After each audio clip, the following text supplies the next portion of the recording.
법원 행정처장님께 좀 말씀드리려고 합니다. 저도 법관징계법 관련해서 좀 드릴 말씀이 있는데요. 탄핵이라고 하는 게 법관에 대한 탄핵이 논의가 되고 또 언론에 회자되고 이러는 것이 사법부에 굉장히 불행하고 불명예스러운 일일 뿐만 아니라 국민들 입장에서도 굉장히 참담한 일입니다. 그렇지 않습니까?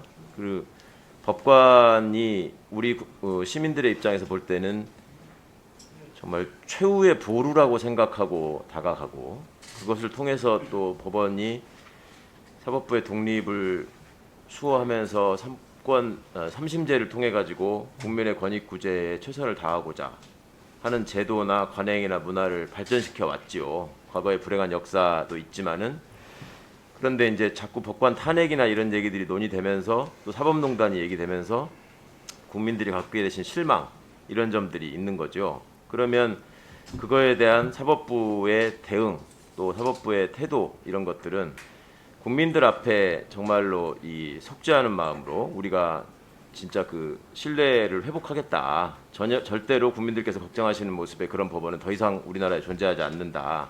이런 걸 보여주시는 게 되게 중요하다고 생각을 합니다. 그런 차원에서 여쭤보는데요. 지금 법관징계법상의 법관의 징계의 최고 수위가 어떻게 되죠? 정직 1년입니다. 그렇죠.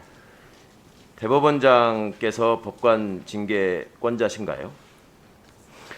그 부분에 대한 이해가 좀 필요합니다. 네. 법관 징계 심의 결정 권한은 징계위원회에 있습니다. 그렇죠. 대법원장에 있는 게 아닙니다. 네. 대법원장은 결정된 징계 사항을 집행하는 지위에 있습니다. 그렇습니다. 예. 그래서 여쭤보는 건데 아까 맥락이나 외국과의 역사 뭐 이런 것들을 지금 말씀을 하셔서 미국에서는 연방법관징계법에 따라서 연방사법회의가 탄핵 사유나 여러 가지 조치, 법관에 대한 신분상의 조치가 필요한 경우에는 연방하원에다가 그걸 통보하도록 제도가 되어 있습니다. 그러면 그 제도의 역사적 맥락을 볼 때 연방사법회의라고 하는 것은 행정처장님도 잘 아시겠지만 미국의 대법원이 미국의 사법부가 수립되면서 처음부터 존재했던 거는 아니죠. 역사적 발전 과정에서 사법부가 독립성을 행정부와 의회로부터 확보하는 과정에서 일종의 쟁취해낸 제도란 말입니다. 예. 본인들의 관련된 중요한 의사결정을 스스로 하겠다. 그런 차원에서 만들어진 거거든요. 그리고 그거에 따라서 또 미국의 법원 행정처도 그런 차원에서 만들어진 것으로 제가 알고 있습니다.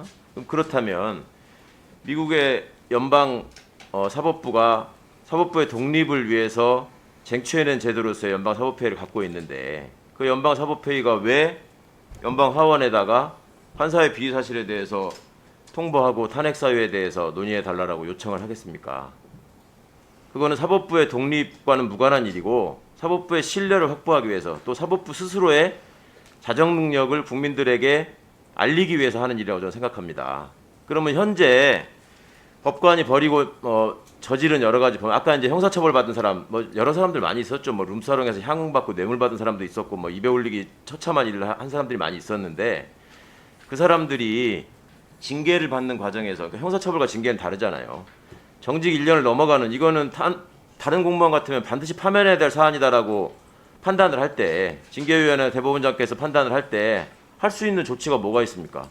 아까 행정처장님 말씀대로라면 어차피 그런 사실이 알려지게 되면은 언론에서 시끄럽게 회자가 되고 다 알려질 거니까 굳이 그거를 공식적으로 통보할 필요가 있겠느냐 이렇게 말씀을 하시는데 그러면은 법원 행정처장이나 대법원장이나 법관징계위원회가 언론에다가 입장문을 내가지고 우리가 이러이러한 사안에 대해서 심의하고 논의했는데 우리가 법상 정직 1년밖에 할 수 없으니 다른 탄핵 논의에 대해서도 여러분들이 좀 감안해 주시기 바랍니다. 이게 맞겠습니까? 사법부 입장에서 그 신뢰나 자정 의지를 과시하기 위해서라도 우리는 법상 이렇게밖에 할 수 없지만 이거는 명백히 탄핵 사유에 해당하니 국민의 대표자들이 판단해 달라, 심의해 달라. 이게 훨씬 더 떳떳하고 당당하고 사법부의 신뢰를 회복하는 길 아니겠습니까? 어떻게 생각하십니까?